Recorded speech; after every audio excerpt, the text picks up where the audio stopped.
Vă salut, dragii mei! Revin cu Nice Green, soluția noastră de curățat. Foarte multă lume m-a întrebat dacă se poate folosi ca spumă pentru a prespăla mașina la fel. O să vă arăt cât de puțină soluție folosim pentru a prespăla mașina cu o spumă care persistă și curăță foarte, foarte bine. Ok. O să băgăm Nice Green, băgăm foarte puțin, undeva la 2 căpăcele de soluție, la 1 litru de apă. Să se vadă. Perfect, niciun deget de soluție. Încă este destul de multă ceea ce am pus, dar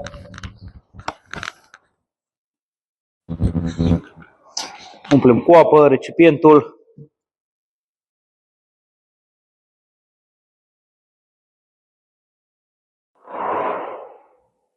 Puteți să folosiți această soluție de reținut pe orice suprafață curățăm. Astăzi facem un video doar pentru prespălare, ca fiecare să vadă atunci băieții cu spălătorii că se poate folosi foarte bine înlocuind șamponul, chiar cu o eficacitate mult mai mare de a curăța pe exteriorul mașinii pentru prespălare, ok?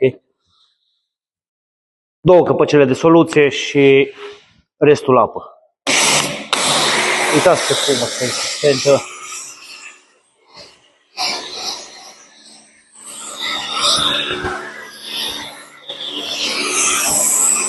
Cu o putere de curățare mult mai mare decât spuma activă care se folosește, șamponul care se folosește pentru prespălare. Cantitate foarte mare de spumă, putem să lăsăm să stea așa undeva la 1 minut, 2, nu este neapărat 5 minute. Se activează foarte, foarte bine, după care putem să dăm și o mănușă, dar eu sincer, această soluție curăță foarte, foarte bine, plătim și mergem mai departe. La fel, dacă doriți înainte să-i faceți o spălare cu apă, o clătire cu apă pentru a elimina mizeria, praful depus dinainte și după aceea revenim cu Nice Green cu spumă. Folosim Nice Green pe orice suprafață, ați văzut, undeva la 2 căpăcele de soluție la 1 litru de apă pentru a spuma, pentru a prespăla mașina.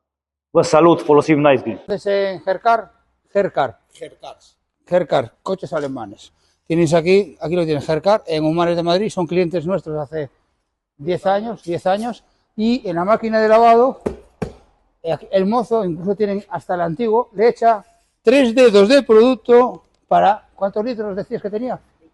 25 litros, y es suficiente.